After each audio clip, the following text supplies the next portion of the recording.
Why did Britain or other European powers of the time never try to capture China, or did they? So there was definitely a conflict between the British and the Chinese. So let me show you. Let me share some images. Just a minute.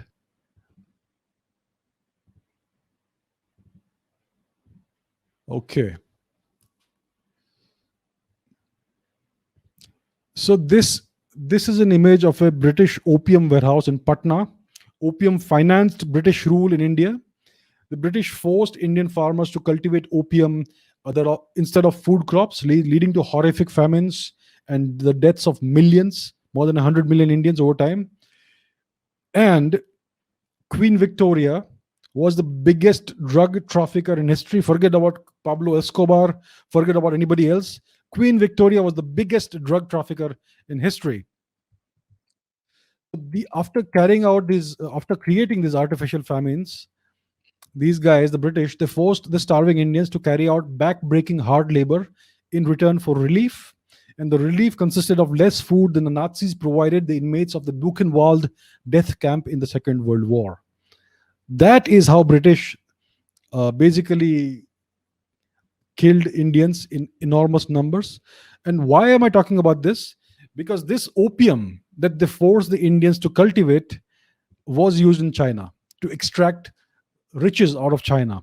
Essentially, it was in order to extract silver from China. So here's what happened: the British went to war with China in 1839. What they were doing was they were forcing Indians to produce all this opium.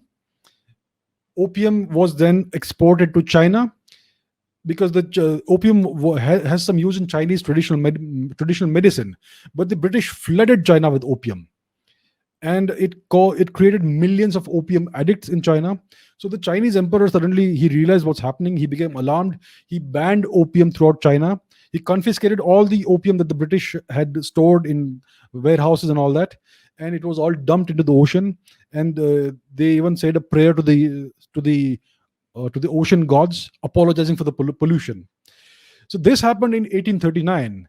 In return, the British sent their navy to China, and they bombarded the Chinese, and they had superior firepower and superior technology. So they were able to force the Chinese, after a couple of years of fighting, to enter into a treaty with the British, the Treaty of Nanjing, I think, which gave up Hong Kong and 5 other ports to the British, in which the British were allowed to trade whatever they wanted, including opium. So this treaty was in 1842. Then again, after a few years, the Chinese tried to push back against the British because the British were flooding China with opium, which they were getting for free from Europe. And in exchange for the opium, they were getting enormous amounts of silver from China. So China was becoming impoverished by the British. They were getting millions of people addicted to opium, and they were extracting silver out of China. So the Chinese tried to push back again. There was a second opium war with the British in 1856. Again, the British prevailed. The Americans and the French also supported the British in this opium war. The Americans were also dealing in opium in China, right?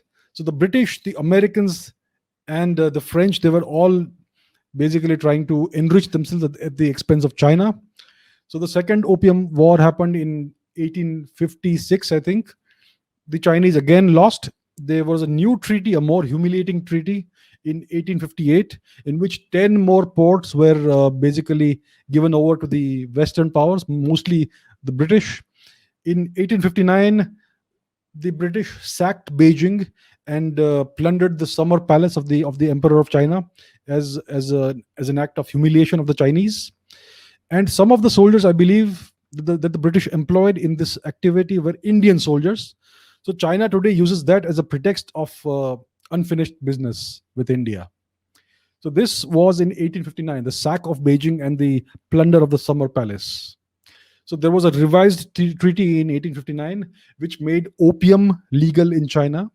It also made Christianity legal in China. It brought in this enormous influx of Christian missionaries in China. And many Chinese became Christians at the time. The Chinese were impoverished at the time. There was this Taiping rebellion happening at the time, which devastated large parts of Western China.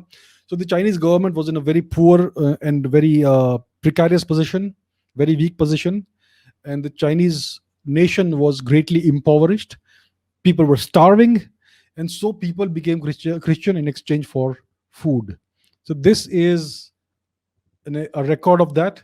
These Chinese who converted to Christianity for the sake of food were called by other Chinese as rice Christians, right? So this was another form of imperialism, the introduction of a foreign religion as a means of controlling the people, and in exchange for rice. So the Chinese called these converts rice Christians, and this is on the record. It's all recorded in books and all that, right?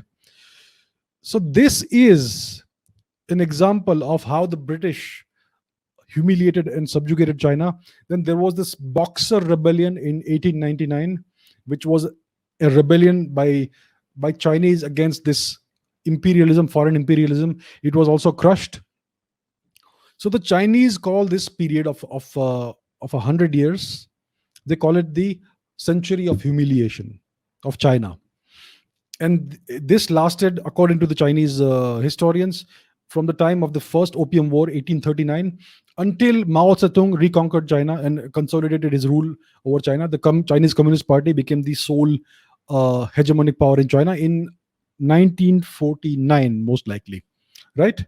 So that is the century of humiliation. This is what is taught in every Chinese textbook. This is what every student is taught, and they are taught that China was subjugated because China was politically, economically, and militarily inferior to the West. And ever since then, the Chinese have been trying to catch up with the West and surpass the West. So this is drilled into the heads of every single Chinese child and every student, that China needs to overcome this deficiency which caused it to be conquered. So they are trying to instill the lessons of history into their population, into their people, which is in stark contrast to India, which is trying to convince its population that colonialism and foreign occupation was good for the country. So that's the difference between India and China. China is trying to modernize. The emphasis has always been on modernization and on surpassing every other nation, especially the West. And in India, it's always been of copying the West and being subservient to the West. Very different attitudes. So India is still completely colonized. China has decolonized way back. So this is the story of the European powers and British uh, interference and subjugation of China, which happened in the 19th century and went on until the Chinese Communist Party came to power.